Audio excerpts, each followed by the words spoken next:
জি ভাই 100 বার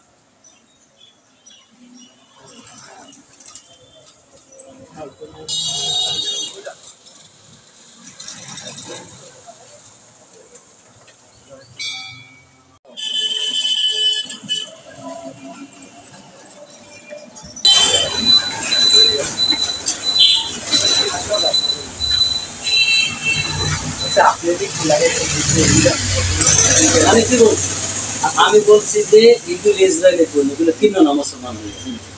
বর্তমানে দেখো না সারা বিশ্বে তার জন্য আপনি আমার দোকানে 12টা বাজাইতে পারেন না তোমার দোকান 12টা না বড় ব্যবসার জন্য অনেক কিছু আছে দেশে আছে না তুমি এই পানিটা না রাখে অন্যটা বাংলাদেশি কোম্পানি মাল রাখতে পারো না তাতে ব্যবসা কম হবে না কিন্তু আমাদের দেশে যারা ক্ষতি করে যারা আমাদের টাকায় আমাদের মুসলমানকে বোমা মারে টাকা দিয়ে তোমরা তাদের জন্য ব্যবসা যদি করো তাহলে তাদের সহযোগিতা করা হয় না এই জন্য আমি বলছি যে বাবা এটা কিনো না পানি তো অন্যরাও পাওয়া যায় বাংলাদেশে এটা কিনো এটা খারাপ বলি না তুমি তো ভুল বুঝতে আমার ধরে লেগেছো কি কয় কাকা আমার দোকানে 12টা বাজায় আর একটা ছেলে দিয়ে গেছে পেশ তোমার কাছে নাকি বলছে ভালো না বলছে ভালো না আমি ভালো না বলি না বলছি এটা ইসরায়েলের পণ্য ইসরায়েল ফিলিস্তিনি মুসলমানদেরকে ধ্বংস করতেছে তারা আমাদের টাকায় আমাদের মুসলমানকে বোমা মারে এই জন্য আমি তাদেরকে বলছি কিনো না বাংলাদেশে অনেক পণ্য আছে অন্য রাষ্ট্রের কিনো শুধু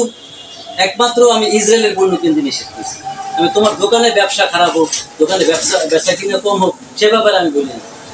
ওই ছেলে ডাকো আমি এগুলো বলি না আরে সাবানের ব্যাপারে কি বলছে আমি বলছি বাংলাদেশের অনেক সাবান আছে অনেক কোম্পানি আছে কোম্পানির নাম বলি কোম্পানির নাম বলে হয়তো বা অ্যাড হবে কিন্তু এটাও ইসরায়েলের পণ্য আমরা ইসরায়েলের দেখো তো এই 3টে পণ্য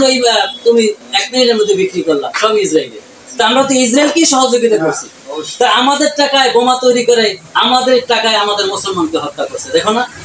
যুবক বৃদ্ধ শিশু কাউকে ছাড়ছে না বাড়িঘর উড়িয়ে দিচ্ছে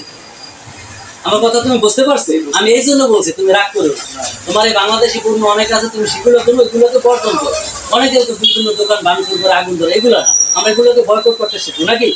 তোমার কথা বুঝে আসছে না তোমার মনে কোনো কষ্ট আছে বাজার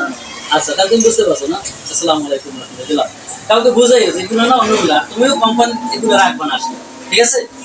গেলাম তোমার কোনো আপত্তি আছে আসসালামু আলাইকুম রাহমাতুল্লাহি ওয়া বারাকাতুহু দিনদার মুসলমান ভাই বোনেরা আসলে আমরা এখনো সচেতন নই ইসরায়েল একের পর এক বোমা হামলা করে বাড়িঘর উড়িয়ে দিচ্ছে বৃদ্ধ যুবক শিশু কাউকেই ছাড়ছে না প্রত্যেককেই মেরে ফেলছে আর এই মেরে ফেলার পিছনে কারণ তার অর্থনৈতিক শক্তি অথচ বাংলাদেশে একের পর এক ইসরায়েলি পণ্য বিক্রি হচ্ছে বিভিন্ন দোকানে বিভিন্ন ইসরায়েলি পণ্য বিক্রি হয় বাধা দেওয়া কেউ নেই কাউকে বাধা দিলে দোকানদার ফিরে আসে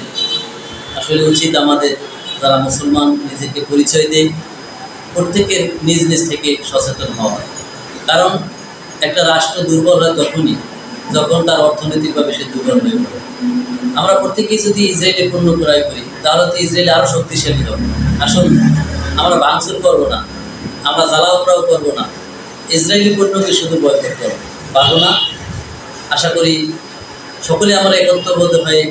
ইসরায়েলি পণ্যগুলো বয়কট করবো আসসালামু আলাইকুম ওয়া রাহমাতুল্লাহ।